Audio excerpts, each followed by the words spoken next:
నెల్లూరులో కత్తి కల్చర్ పెరుగుతోంది. కత్తులతో యువకులు స్వయం విహారం చేస్తున్నారు. కత్తి ఎందుకు ఉందని అడిగినందుకు వ్యక్తిని యువకుడు దారుణంగా హత్య చేశారు.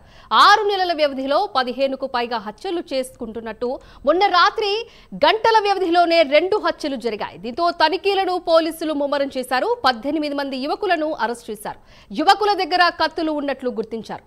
వరుస హత్యలతో 2 సిఐలకు డీజీకు వేటు వేశారు. దీని గురించి మరింత సమాచారం నరేష్ అందిస్తారు. నరేష్, చెప్పండి.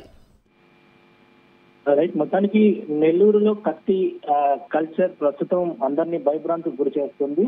అయితే ప్రస్తుతం నెల్లూరు జిల్లాలో 6 నెలల్లో గడిస్తే 15 మటర్ల పైగా కూడా జరగడంతో ఒక్కసారిగా కూడా నెల్లూరు నగరవాసులంతా కూడా భయాందోళన చెందుతున్న పరిస్థితి కనపడతా ఉంది. బొడ్లలో కత్తులతో స్వైర విహారం చేస్తున్న పోకిరి యువత పట్ల కూడా ఒకవైపు ప్రజానికం బయటికి రావాలంటే భయాందోళన చెందుతున్నారు. మొన్న రాత్రి జరిగినటువంటి సంఘటన ఏదైతే ఉందో వేదాయపాలెంకి సంబంధించినటువంటి ప్రాంతంలో ప్రధానంగా టిఫిన్ సెంటర్ లో ఒక పొరోటా విషయంలో బొడ్డులో కత్తి పెట్టుకోవచ్చినటువంటి వ్యక్తి మరో వ్యక్తి ఏదైతే మాట పెరిగి కత్తి తీసి వెంటనే పొడవడంతో అతను ఎక్కడికరికి మరణం చెందారు. అయితే మొన్న రాత్రికి సంబంధించినటువంటి బొడ్లో కత్తి ఎందుకు పెట్టుకున్నామని అడిగినందుకు ఒక వ్యక్తిని దారుణ హత్య చేయడం జరిగింది.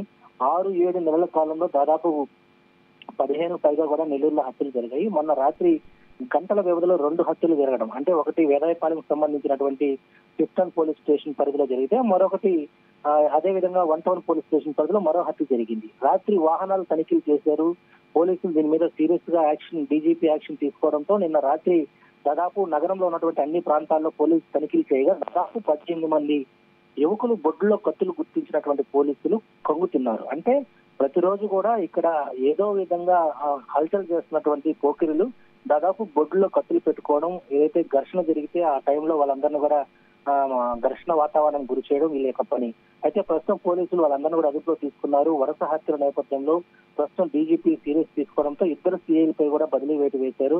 అదే అందులో వేదాయపాలెం పోలీస్ స్టేషన్ శ్రీనివాసులు రెడ్డి, 2వ పోలీస్ స్టేషన్ పరిధిలో ఉన్నటువంటి ఎవరైతే అన్వర్ బాషా ఉన్నారో వాళ్ళిద్దరిని కూడా ప్రస్తుతం సరెండర్ అవ్వడం చెప్పడం జరిగింది. పోకిరి ముఖులపై వైట్ కాలర్ ముసుగులో పలువురు రాజకీయ నేతలు అండదండలు ఉన్నాయనేది మాత్రం ప్రస్తుతం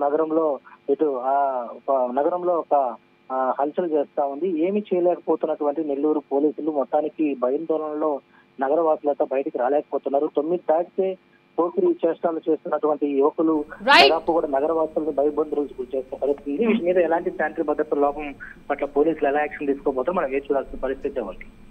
రైట్, థ్యాంక్ యూ నరేష్.